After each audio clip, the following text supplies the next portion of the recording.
specific change with their agenda? Would it be different for the economy in an advantage or disadvantage type of way? Okay, thank you. Next question, please. Yes, my name is Julliet Makhapila, and thank you, Francis, for the work that you've always been doing. I remember when you first started, I was right in that room. My question is, how do you promote the SDG goals, Vision 2030 and Vision 2063, so that more women can really get into understanding what the vision is, and also using number 4, which is, I think, for the gender and the quality of education. So my question is, what's the Parliament doing to promote more collaborative goals in partnership? Yeah, thanks. Do you think a move from first past the post to proportional representation gives you an opportunity to achieve your goals?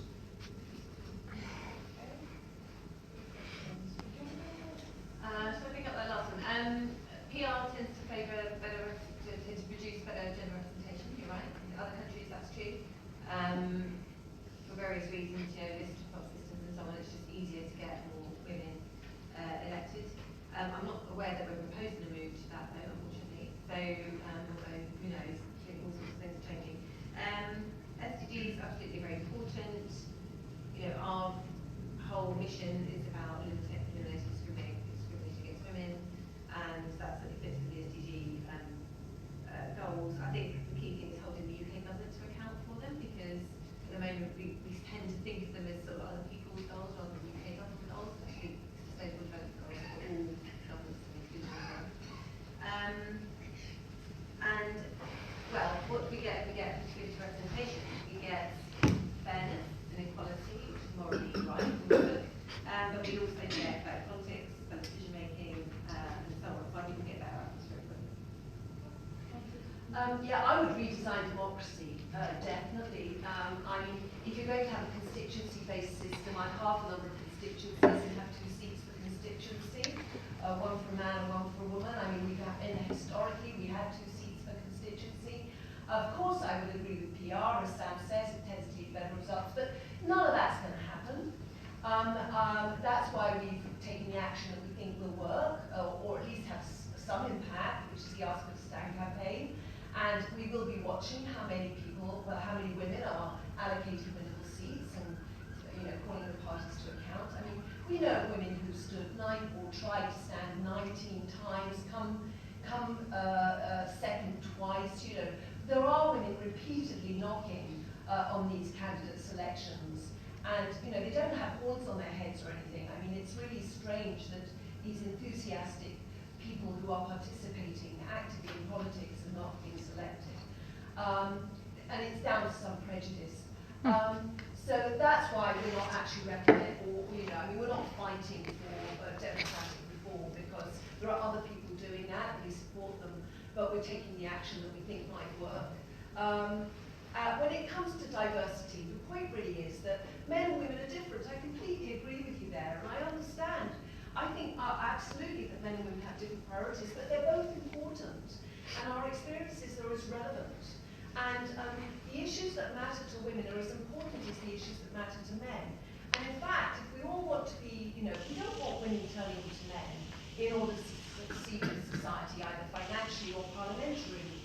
We want women to enjoy and relish being women, and we want men to enjoy the fact that women are women. Because what women do counts as much as men. And therefore we want to relish the diversity that the difference between the sexes represents. But just make sure that women can have the seats. Because our democracy was invented by men, as I say, a bit like society, and it needs to be redesigned and inclusive of women, and that's without redesigning democracy completely. But we do need our parliamentary systems to be welcoming, and we need our selection committees to recognise that women bring as much to our institutions as men do. Coming back to Juliet's question, as far as we want to encourage young women to get involved. I mean, it is a massive social change. It's kind of unbelievable. It's kind of unbelievable that in 2019 we're still considering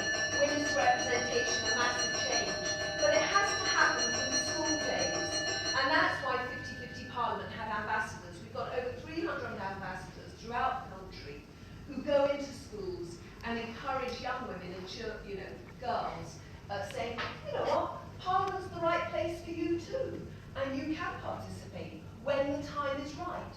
So that, definitely education is important. Yeah, I think just on the issue of first past the post or PR, I don't think it's sort of okay to say, oh, there's just a voting system we've got. If we change the voting system, everything would be okay.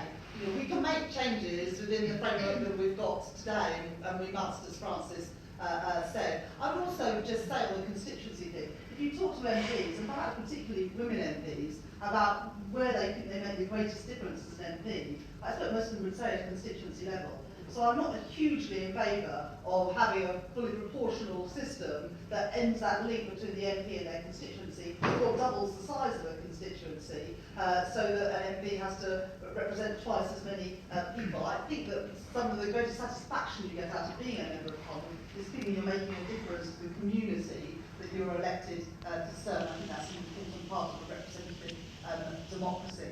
In terms of the first question, well, we don't live in that society now where a man has to go out and hunt to support a woman and children. Many women are quite capable of supporting themselves, and many men, as Francis has said, would like to spend more time with their children. So I think there are two reasons why we need more women in Parliament, and I think it's a shame in a way that we have to carry on justifying why we need more women in Parliament. No one has to justify why we need men in Parliament, but we seem to still have to, 100 years on, explain why it is that it might be a good idea to have a few more women in Parliament. So let's just remind ourselves why it matters. We represent more than half of the talent and the passion and energy in the country, and so we should be here in equal numbers to the men in Parliament. But also, if you look at the advances in women's rights in the last 100 years, who's put them on the agenda? It hasn't been the men in Parliament. Equal guardianship of children, family allowances, changes to reproductive rights, equal pay, action on domestic violence. So many issues were put on the agenda by women in Parliament that have changed the lives of women outside of Parliament. So I would hope that in 2019 and the years to come, we don't have to justify why we need more women in Parliament, but it's taken as a given, because I think those reasons are pretty compelling.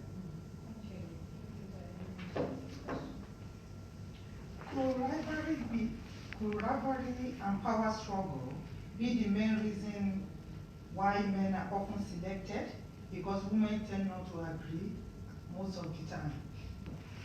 Do you know that? Women don't agree with each other.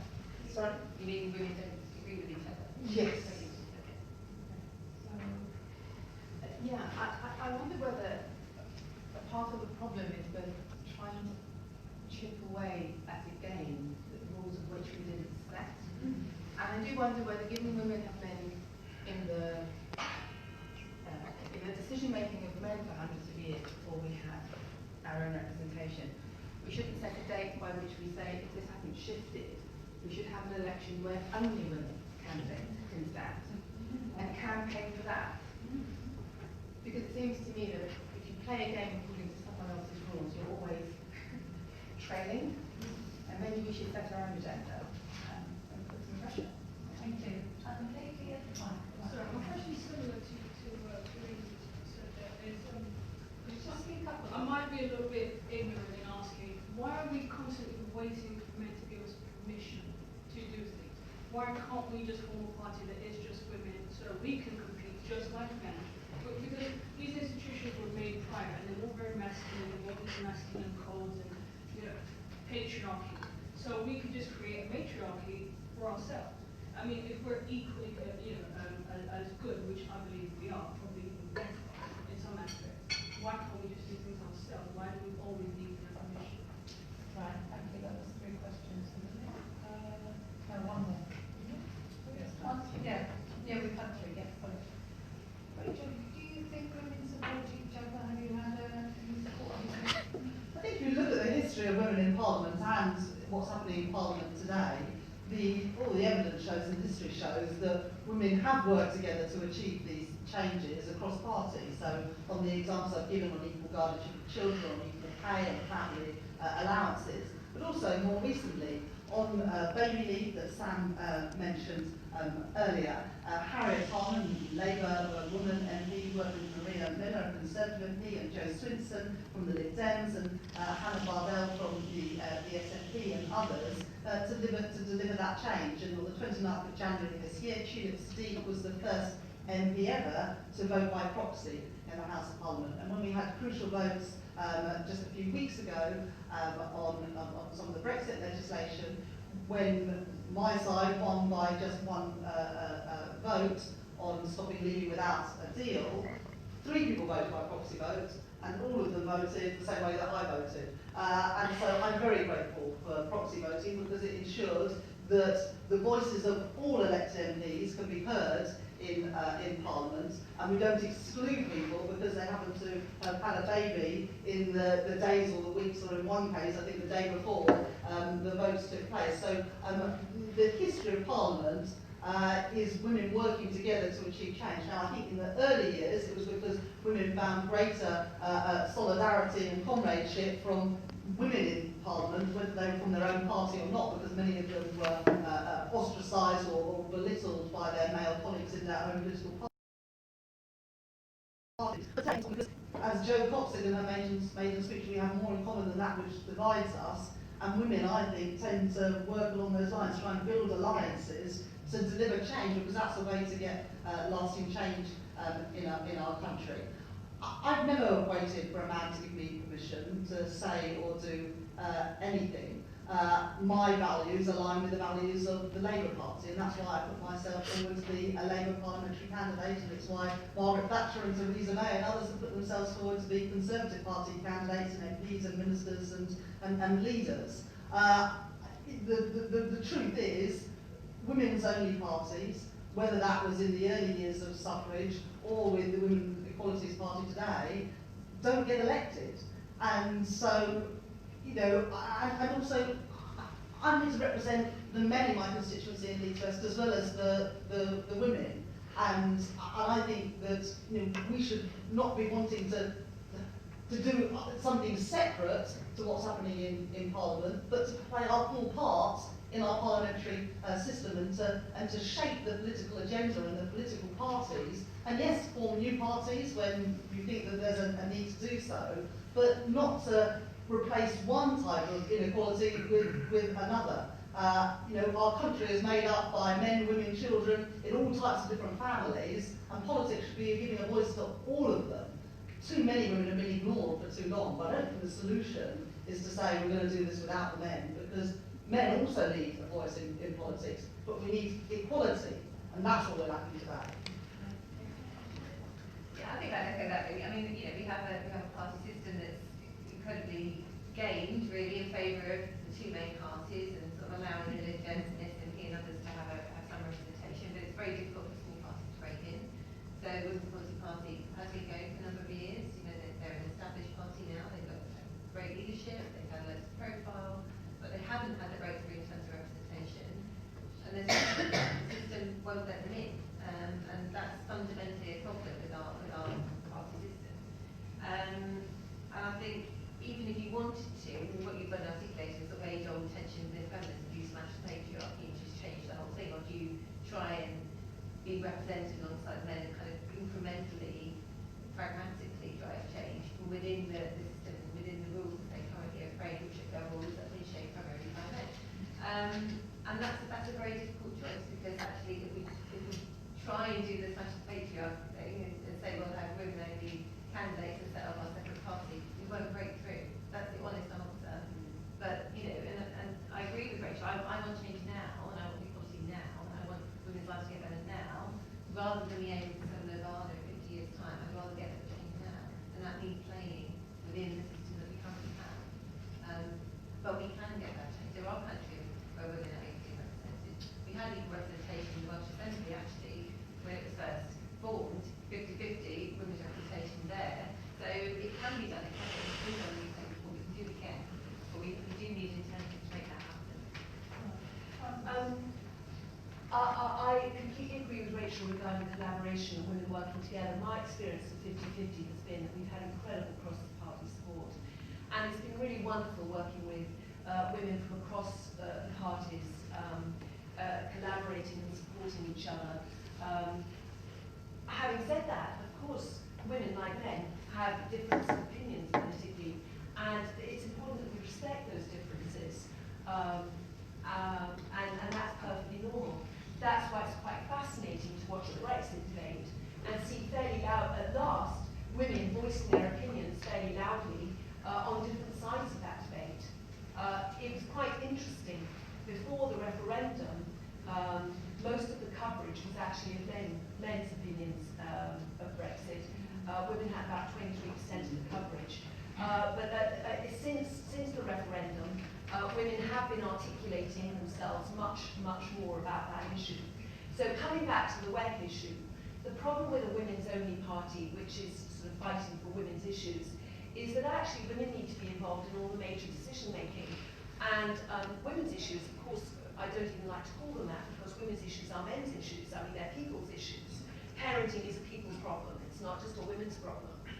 Equal pay is people's problem. And men have to be involved in the decision-making regarding those. And it's really important, for example, climate change. Women's voices should be heard, because women are half the population, and they are going to affect climate change as much as men.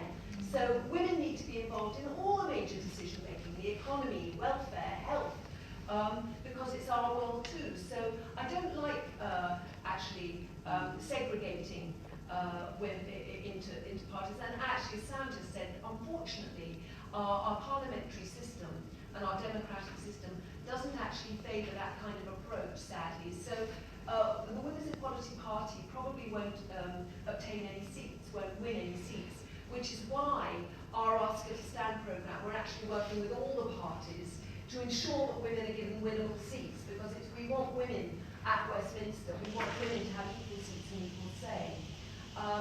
But there's a good thing about the Women's Equality Party is that it's raising the profile of these issues massively.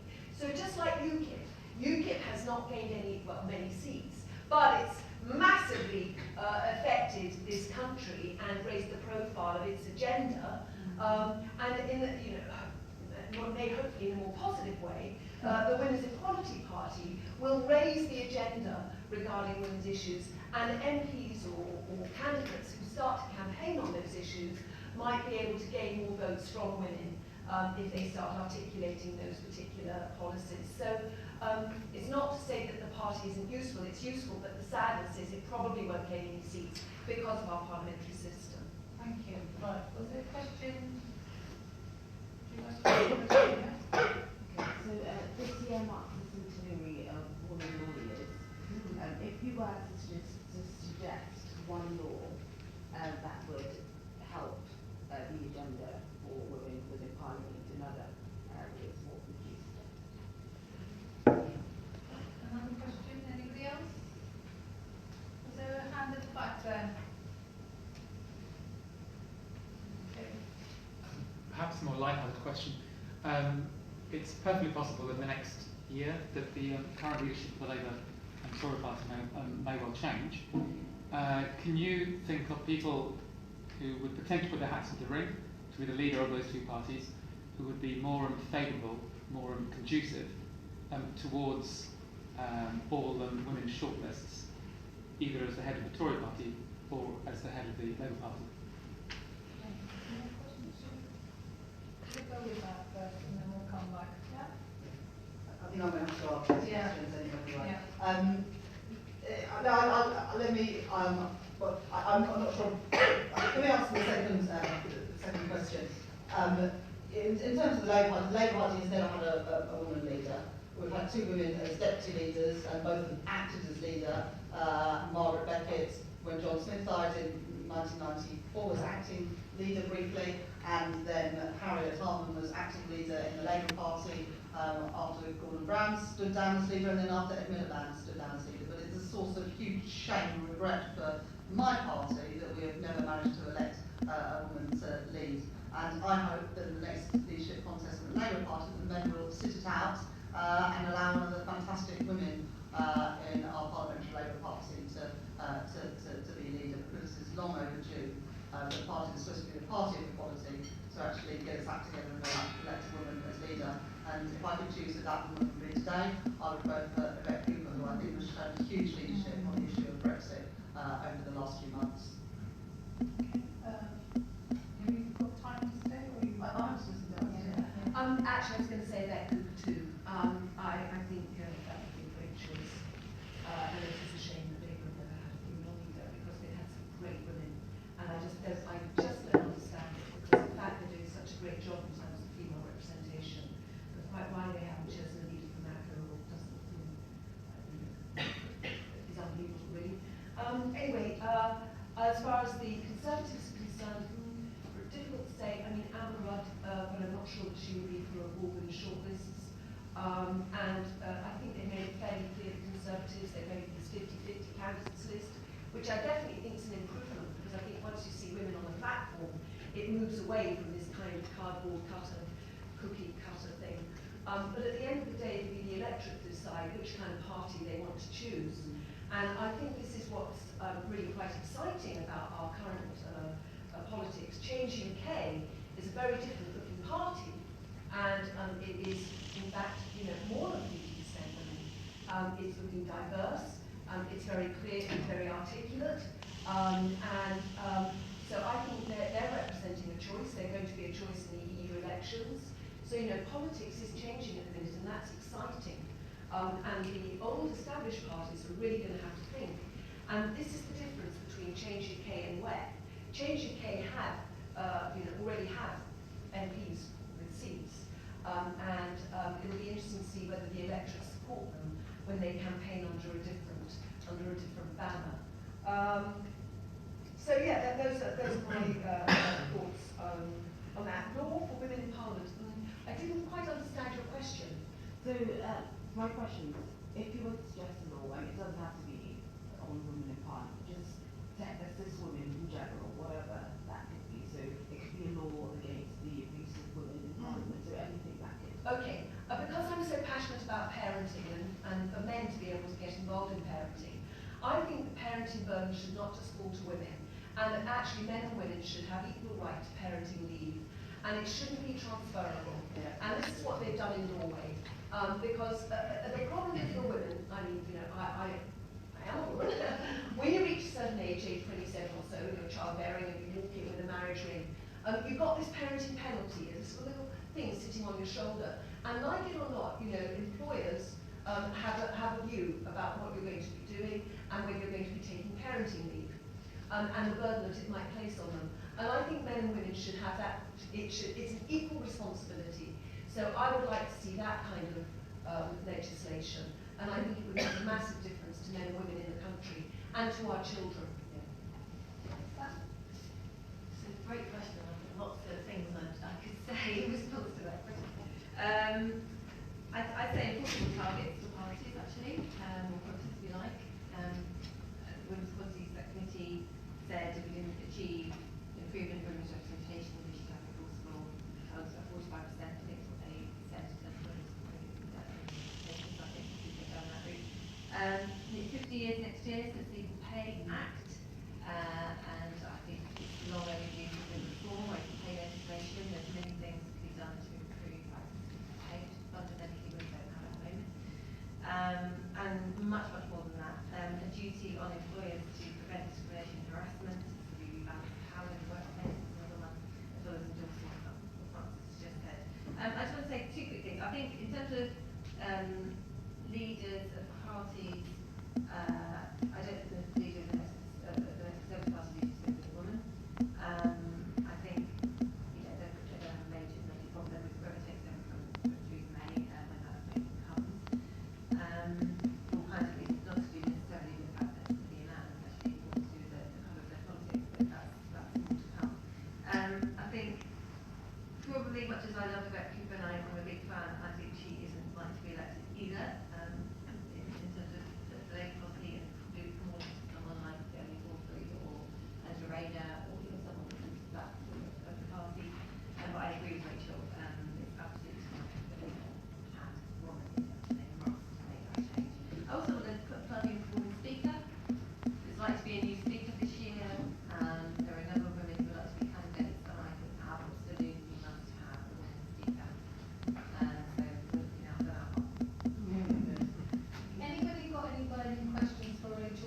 has to leave. Yeah, okay. All right. Thank you very much.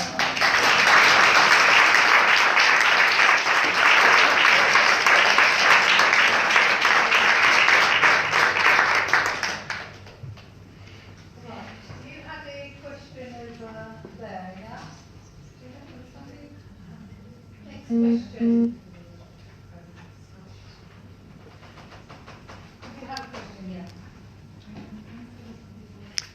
Mine was just a comment. Mine is just a comment, and it's just thinking at the future for 50-50 push. And I'm drawing back to Kigali in Rwanda at the moment. And if we remind ourselves what happened to Rwanda years back, you saw the genocide that happened. But I want to remind Parliament and everyone here today that it was the women that actually brought the quickest changes that we had. So I just wanted us to draw back in what is happening here in United Kingdom about these Brexit issues. And it's not to say compare, but let's see what is really happening and the issue on the EU. So I do sincerely believe that women will bring change if allowed to bring the changes that we want. Women for far too long have been left behind. And I also want to draw back to another comment. When I was London Regional Executive for the Lib Dems, one of the things and the biggest challenges that I faced as diversity and inclusion champion was every time I tried to put on inclusion matters for inclusion, as in everyone included, I realized the biggest challenge was even to bring those discussions was absolutely difficult because LGBT wanted to be remembered. Ethnic minority, as in black people, were left behind. Okay. And everybody needed to be included. So my question as well is, how will you enable that people understand it's not about competition, but about the need that it is important for people to be included across board? You mentioned an interesting point. How in your research and also your campaign, nobody's mentioned the Lib Dems. What have they actually been doing on diversity and women representation? Well, Lib Dems were historically opposed to women's shortlist until relatively recently. They made a policy change a couple of years ago to accept they needed to move down the route for women's shortlist, particularly at a point when they had no women in parliament, there's a crisis, they'd lost a lot of seats just after the coalition government, and then they decided actually they did need to go down the route for women's shortlist. There's some notable changes in mind within the party who've shifted their position on that, sort of like later, for example, now advocate it. So I think it's interesting that, ultimately when people really feel they have to overcome the problem, that then is seen as an active solution. In terms of diversity and representation, it's absolutely right. We need women in all their diversity. It's absolutely fundamental. It isn't just about one type of man or one type of woman. It's absolutely about ethnic diversity, LGBT representation, disabled women, trans women. We talked about them. They're absolutely getting trans women into parliament as well. So we need to really understand and value diversity and see society reflected in our parliament. Yes, we absolutely. We want women in all their diversity, and we recognise that some women face multiple hurdles, and therefore need more help and support. And as a campaign, we're out there to support them. So we really try to encourage all women to participate and support them as much as we can. I just want to mention the law. As you say, it's 100 years since women were actually participating in the law. And it's a slight plug, so forgive me, but we're having an event on the 13th of May with Rosie Duffield is hosting for us, and Vicky Ford will be on the panel, and about 3 female judges to talk about the impact that women make on legislation and the law, the field of the law. So it would be great for us to come on to that. Do you know who they are, the judges? No, I don't. We'll have to have a little look at our Eventbrite, have a look on Twitter and our website. Okay. Any more questions or comments? Can I have the lady at the back there? You haven't actually asked a question. Yeah, I just wondering what you do swing votes. People, for instance, so Justin Trudeau, who was elected Prime Minister, one of his campaign promises was a 50-50 cabinet, and he fulfilled that. I know a lot of people criticized him then, saying, well, why don't we pick people on capabilities rather than gender? I was just wondering, how would you respond to that and argue that 50-50 campaign is a good thing? Because a lot of people would criticize that. Okay, I love that. I love that. Justin Trudeau, he's a fabulous PR guy, okay? So, and he got so much press for that. It was wonderful. 50-50 cabinet. But actually, if you look at the stats, in terms of parliaments, Canada's way down in terms of female representation. So I think this is a tricky one, because if you do actually manufacture a 50-50 cabinet when you don't have 50-50 representation, that can lead to problems. I think it is problematic. So we're not calling for 50-50 cabinet, we're calling for 50-50 on the back benches, the front benches, and on all sides of the House, and both houses, by the way. It should be easy in the Lords because you can just appoint them. Yeah, it's worse in the Lords. I mean, women are outnumbered 3-1, and yet it should be an easy problem to fix, except, of course, the House suddenly, anyway, get a lot bigger. I can't remember exactly how big, but anyway. But coming back to this thing of meritocracy, this really, as you say, we want the best. Of course we want the best. We want the best of both. We want our parliament to draw upon the widest possible pool of talent. 32 million of those people happen to be women, and they're 50% of graduates. They're 60% of law graduates. And if they're choosing not to participate in politics, we need to ask why. Because we're missing out on this diversity, and we're missing out on this talent. So it depends upon your view. We want the best institution, and the best, the best decision making draws upon diversity. And so that's that's how we would refute the meritocratic argument.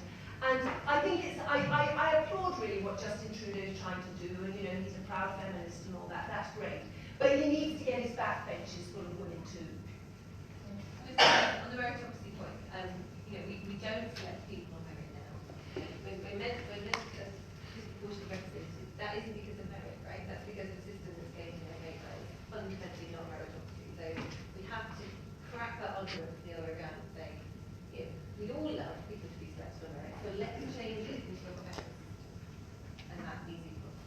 They're selected on the old voice network. It's about money and time, coming back to your point. And women have less money, they're paid less, and they have less time because they do most of the unpaid work. So this is the problem. And therefore we need to make sure that we're sharing the unpaid work, and we're giving women the opportunity to earn. These kind of social and cultural changes tend to happen better when you have gender equality of representation. And I'm just interviewing Yes. and intelligence, I'd like to Any add. other questions or points? Yes, please. To be quick, but Yeah,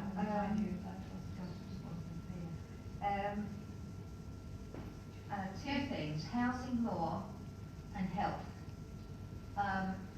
Housing law is so misogynistic, it's unbelievable, and guess we get a major change in housing legislation, we've got a big problem.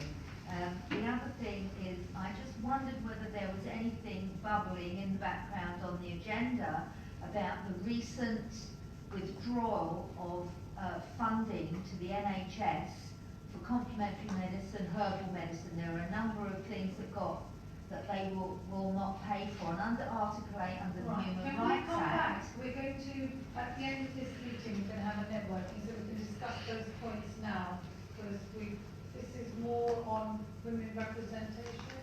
We can come back to your point. But the point is that the women Shall we come are back the to your point? considered to be the primary carers, and when you can't choose, when you're forced to take Can we come back to that, please? medicines. Can I have a question behind you, please? Yes, start with the information about the quota system. I just think, of course, we should have a different system, biased, unfair. But I do not believe any quota system should be perpetuated. So what kind of condition you would set for this system to be terminated? Well, we've always set a time limit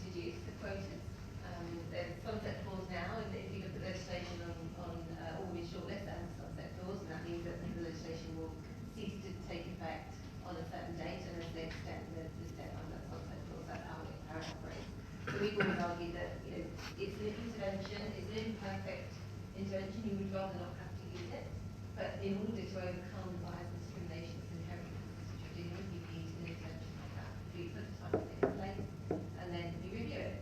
Do we still need them or not? At the moment, we still need a women's shortlist.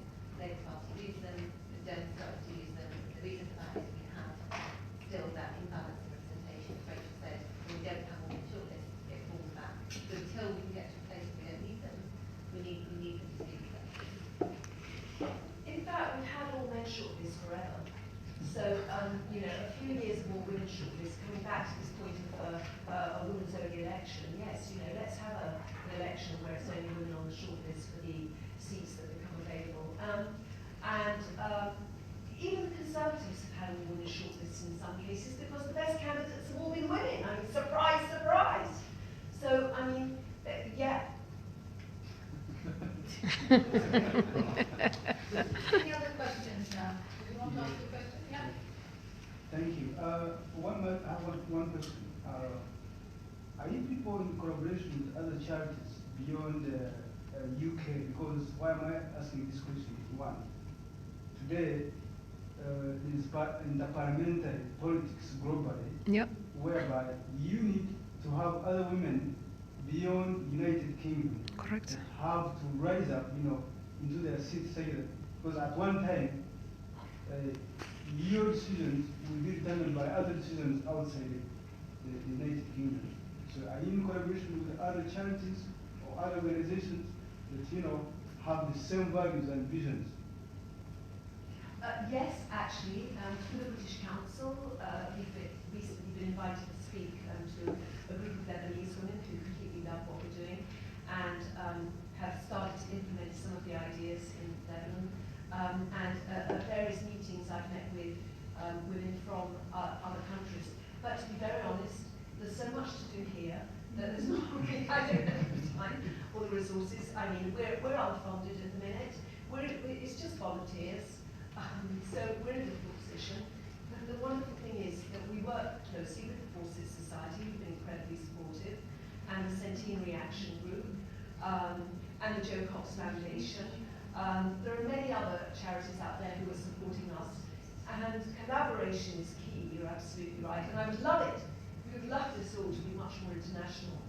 But, yeah, we'll see. We're a UK charity, UK focused, so all our work is very much focused on the UK, but like Francis, we work with the British Council, West British Foundation for Democracy. We were also represented at the event that was organised in November where 100 women from all over the world came to sit in our British Parliament. I'm proud to say my daughter has been organising it, so there you go, I'll get a bit of credit for that. But it was really, really important because it was a really valuable exchange, sharing of experiences and ideas, and I think we need to do more of that. The struggle for us is similar to Francis, we have a lot of resources, and technically our charity purpose is very UK focused, so we have to be careful about where we put our efforts. Okay, I think yes. Really random, sorry. How do I get a t-shirt? They're asking, you've made my day. You just go to our website, and I think it says shop at the bottom, and it's on Etsy.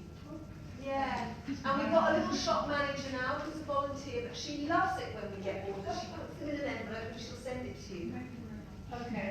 Any other, shall we end the meeting now? Yeah? You can have an opportunity to network and raise your points and so no more questions, yeah? Thanks, you. One, two.